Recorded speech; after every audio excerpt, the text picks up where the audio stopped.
I got a request from my good friend Ben from Taboo Conspiracy to do some zoom in, zoom out on each one of these racks.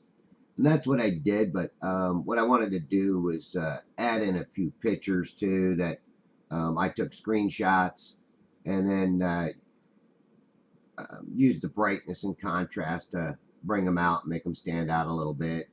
Um, and then I do have some original audio I want to just let play in here. And then, there's some things I'll discuss as the video goes on. I know it's another long one. Taboo will probably cut this thing down and edit it into a small little video. I said Jupiter the other night. Jupiter and Venus were so close. If you put your finger up there, you could see them. I said, that's too damn close for planets. Yeah, why didn't one get sucked into the other with the gravity that they pull on each other, right? Yeah. Jupiter sucked Venus right up. Huh? That's about all I know. Wonder who. Do. Okay, I've gotten so used to knowing where these racks are. You see these two signs just to the left of the boat. I use them to find Billy Steele's rack, and this is Billy Steele's rack. Again, I'm using the contrast and the brightness to spiff some of these up and make them a little bit more visible. But you'll notice how during this part of the day how some of these racks were stretched out, and that's one thing that too I do a lot of studying on, going back through and reviewing my videos and then making my own determinations. Who uses Wi-Fi? You don't need the Wi-Fi. Okay. All them boats go back and forth out there. What are they doing? Yeah, they're playing boat games. I know how to ride these waves, Dad. No fear, no fear. This one's mine, he has. So he's like, no fear all the way in. Even wasn't really good when I Lake Michigan and they got really bad. Alright, sit down. Let's go find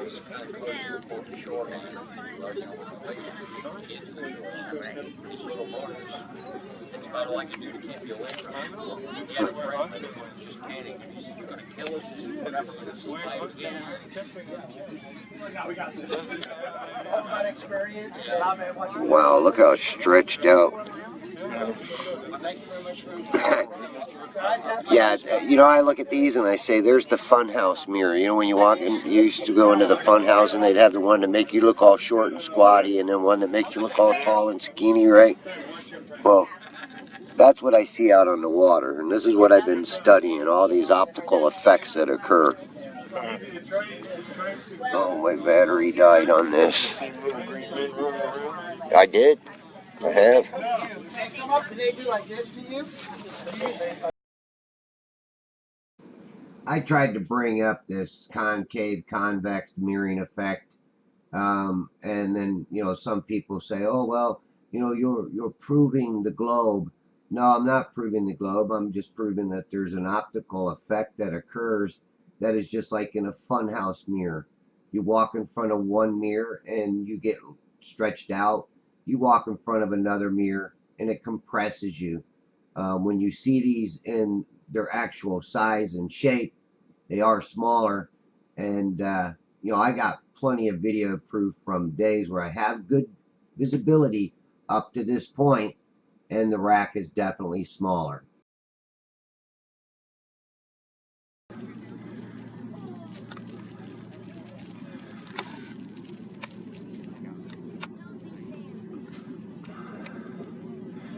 Go Watts. The other one was the Hernando Beach turn light. Dave's not here. Dave went home. Oh, wow. She's expecting expecting snow up there. I'm gonna send her all these You pictures. see the rays? They lighten up over here. Yeah, I just got the pictures over there. Isn't that 40? Yeah, it is. Okay, I added in some of this footage, Ben, for just to show you some of these things that are occurring out here. And that's what I like doing, is showing this stuff. You know, it's really kind of hard to put words to this. Again, I swung back over here to Cutter's Rock, wanted to catch it. And again, it's just to the right of this sign, from my location in that little corner that I'm always setting. And I'll well, I'll try to put out a video with more information on my location. But I am in that little corner that I'm always setting in. Maybe I'll throw a little cell phone video in at the end of the video showing where I was located, and we'll go from there. But you know, these are the things that I like to show, and this is I did speed this up, and just so I could make the video a little bit longer. But then what I do is I swing all the way over toward the south in this next part, and this part of the video was really cool. I even got it sped up to a certain point, and I'll slow it down, and then let some of my natural audio, that what I was saying, pop up again. But I have cut and edited the crap out of this footage. I had a couple of hours there, and you know, I always spend extra time there. I even used my infrared camera there that night. I haven't been showing any of the footage of that, only because it's really hard to get that thing to focus properly. So until I get that under control and figure out how to use it properly and get the thing to work real good, I'm just going to leave it at that. Now there's the Anclote power plant, and that power plant is 27 miles south of me, where I have another power plant north of me. That's the Crystal River power plant. That's also approximately 27 miles away. And you can see these boats out here. And what I'm going to do is I'm going to show you that there is an Arapica rack that I catch, and it's coming up here shortly. So hang on here. Hang on to your horses there. We're going to get to it. Alright, heck with that. I didn't have nothing important to say in there, so I'm just going to talk through this. See this little telephone pole that's on this island right in the very center? I was recently out there. That's about where I parked my boat, was on this side of that island, and got some good footage. That's where I did my low perspective with the B700 camera on the left end of that island. But you know, there's these rocks that do stick out when it's a low tide, that extend out from behind here. Sometimes I can see. That was the halfway marker. If I was standing at Bayport, that was the halfway marker to the Bayport entrance rack, which is actually not quite halfway. You know, I think it's about 1.5 miles from me. Sometimes I see it mirroring, and the mirroring starts underneath it, which cuts everything off out in the distance due to that mirroring effect. And I've actually have seen it mirroring well before that rack, at a much higher perspective too, which is kind of crazy. But again, I wanted to put this this forward because obviously I'm catching the Arapica rack, which is approximately 10 miles, I think. I'm going to have to get my navigation map out and maybe do a video on it using a ruler and show people the distance where I'm filming from Pine Island. It's on a much smaller scale than the other navigation map I got, but that one, that's the bigger scale, does not. I mean, it doesn't show these other wrecks, so I have to use the other navigation. Now, this is the Arapica beacon light, and it has to be. And I'll tell you why. Because I fish down that way, and as I'm going down that way, that's the only rack. Well, might be another rack that I see, but I see this rack flashing out there. Because again, I do a lot of night fishing, so I see that rack flashing, and that's how we kind of determine whether we're in the channel or not. When we get to a certain point, going out to Arapica to fish. Actually, I fish south of Arapica. Real rocky area where I fish, so you really got to know the waters down there. So again, I am kind of guesstimating the distance of this rack, and you'll see it right here where I say unknown, but I'm determining that it is approximately 10 miles from my location. Again, you know, I'm out here doing my own science. You see this boat, and it's casting a shadow in front of it. Why is it casting a shadow? Because the light's still shining from behind it. Also, again, there's this mirroring effect that I believe really does cut things off and causes stuff to get compressed and stretched both. But you can't stretch out an object in a mirror or in a concave convex mirror if it's well below the curvature of Earth. It's not pulling it up. The light refracts upward and can block you out. That's why on some days I can't see hardly any of these racks because of the light refraction or light reflection, the light propagating upward and blocking out everything beyond that actual horizon. And that's what I'm always trying to determine, is where is the actual horizon. And if you look closely, you can kind of see where the sky is being mirrored in the back, and it's just above this rack. You can see it, and that's what I go by. I see that mirroring where you see the little white line and the other line, and I say it's in between those two because that area is kind of getting mirrored. Again, this is my determination. This is what I'm discerning, and I don't expect anybody to believe me. I never tell anybody to believe me.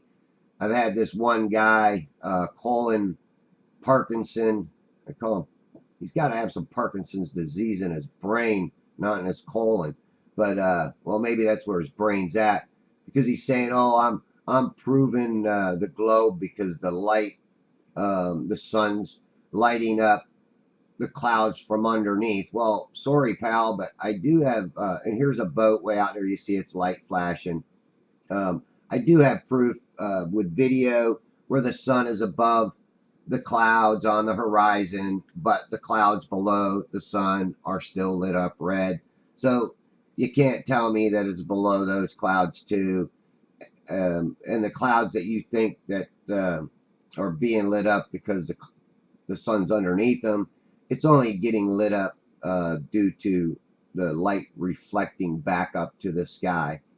Now here's Hernando Beach turn light.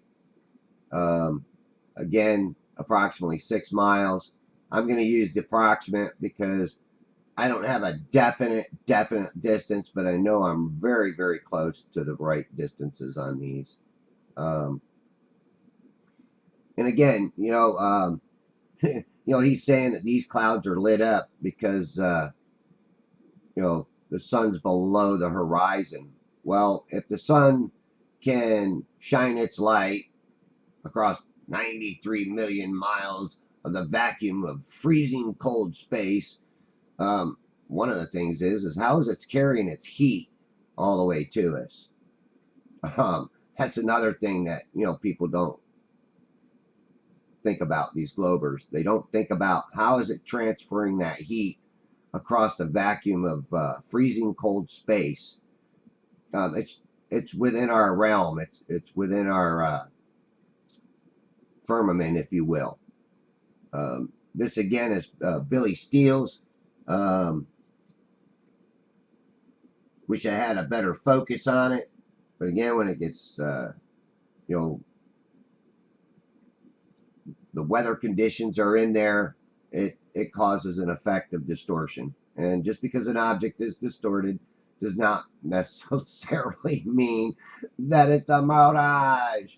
A mirage, people. That's what science wants to tell you. You're seeing a mirage of something being refracted and pulled up over the curvature of Earth. So on each one of these racks, it's being very selective, right? Especially when there is no sun within my perspective view. It's already gone past my perspective height. So again, people say, well, the sunset is proof of the globe. No, it is not. Obviously, with parallel lines, if it runs parallel, you are not going to see it go past a certain point. Okay, the Bayport rack. All right, and here's my theory about the sun. If the sun and the moon are approximately 3,400 miles away, and I'm able to film both of them rise or appear to rise and appear to set, people say, well, the globe people say, well, it never changes size. Well, if I'm filming it coming up at 3,400 miles, and it rises above my head at 3,400 miles, and then it sets and I'm filming it at 3,400 miles, it will not change size. The only time it would change size is due to magnification, compression, and this mirroring effect that can occur. The humidity in the air can cause objects, again, it's water, it can cause objects to magnify. Now I'm on my way back over to Cutter's Rock. As you've seen, the Bayport entrance rack. And Cutter's Rock, Taboo Conspiracy, I'm going to go by his distance because he did a measurement using the coordinates that he got for him, and probably the coordinates that I've got for him are different than Skype. So that's another thing too. The coordinates that come off of my ground-based ground positioning system, okay, is not the same as Skype's or Google Earth. Again, this is Cutter's Rock. You can see it's like flashing out there. And again, I'm at a fairly low perspective on all these videos. I have really no place to go to get really, really high up on top of an object or a building or anything to, film these. So I like doing these low perspectives because it does show how far you can see, being below 6 feet. Where science claims that a man 6 feet can see approximately 3 miles into the horizon. I'm not even 6 feet at this point. I'm more like about 4 feet high off the water, because after this I actually go down below the seawall later on. Not too much later after this video. Actually, I think this was my last video. I took some pictures and then I got down below the seawall and started doing some filming down there, which again, even though I got lower, I was still able to see all these racks at 30 inches, say, because my tripod's sitting at 28. I was still able to see all of these racks flashing and showing me their light, not only with my camera but with my eyes too. I could see every one of them, including Chassahowiska, which is north of me, which that's another one I want to bring out and show, but I do have a couple little things I'm going to show after this video ends, and then let you determine for yourself. You got to judge for yourself what you see, not me. And never tell anybody again to believe anything or believe me. I'm not lying, though. That's one thing I can tell you, is I am not lying. So much for me cutting and editing this down to a smaller video. But like I said, Taboo Conspiracy will probably cut this down, edit it into a nice, quick, fast video. He'll get 10 times the amount of views that I will. But that's understandable and quite all right. I do realize the Glober's attention span is about 8 seconds. So if it's longer than 8 seconds, Ben, they probably still won't get it. But I did want to put this in, showing my location of the camera, and this was when when I first moved into that corner, and you can see how that horizon is just mirroring itself, and you can't even really see the actual horizon line. And then this next thing is a compliment to Buster Brown, and one of the reasons why I put in approximate is because I noticed that his spot where he has me filming from is actually not correct, but very, very close to being correct.